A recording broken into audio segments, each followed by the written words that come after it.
DYFI Nenmara 1-ാം മേഖലാ കമ്മിറ്റിയുടെ നേതൃത്വത്തിൽ ലഹരി വിരുദ്ധ ജാഗ്രതാ സദസ് ഉദ്ഘാടനവും പോസ്റ്റർ പ്രകാശനവും നടന്നു.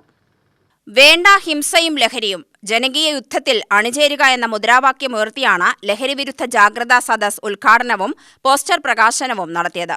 CPM area secretary K Preman ഉദ്ഘാടനം നിർവഹിച്ചു.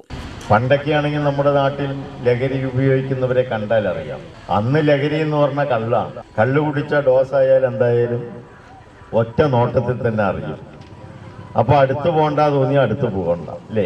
പക്ഷെ ഇന്ന് ഉപയോഗിക്കുന്ന ലഹരി ഉപയോഗിച്ചവരെ കണ്ടാലും അറിയില്ല. വില കൂടിയ രാസലഹരികളാണ് ഉപയോഗിക്കുന്നത് എന്നതാണ്. അതിപ്പോ കള്ളു കുടിക്കുന്ന പോലെ ഒരു കുപ്പിയൊന്നും കുടിക്കണ്ട, 1 ലിറ്ററും കുടിക്കണ്ട.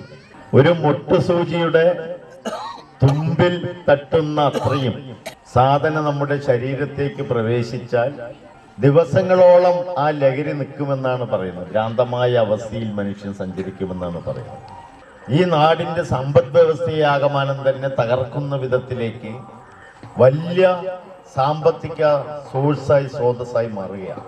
അതോടൊപ്പം തന്നെ ഇത് ഉപയോഗിക്കുന്നവർ സമനില തെറ്റിയ മനസ്സുമായി സാമ്പത്തികമായി അധപ്പതനത്തിലേക്കും പോയിക്കൊണ്ടിരിക്കുക. Local committee secretary K Narayanan, മേഖലാ secretary Manu, president Sugu, treasurer Sujith, SFI area secretary Ujil, മേഖലാ joint secretary Nitheesh, ward member Rathika Ramachandran, excise officer Sruthish എന്നിവർ പ്രസംഗിച്ചു. UTV news, Palakkad.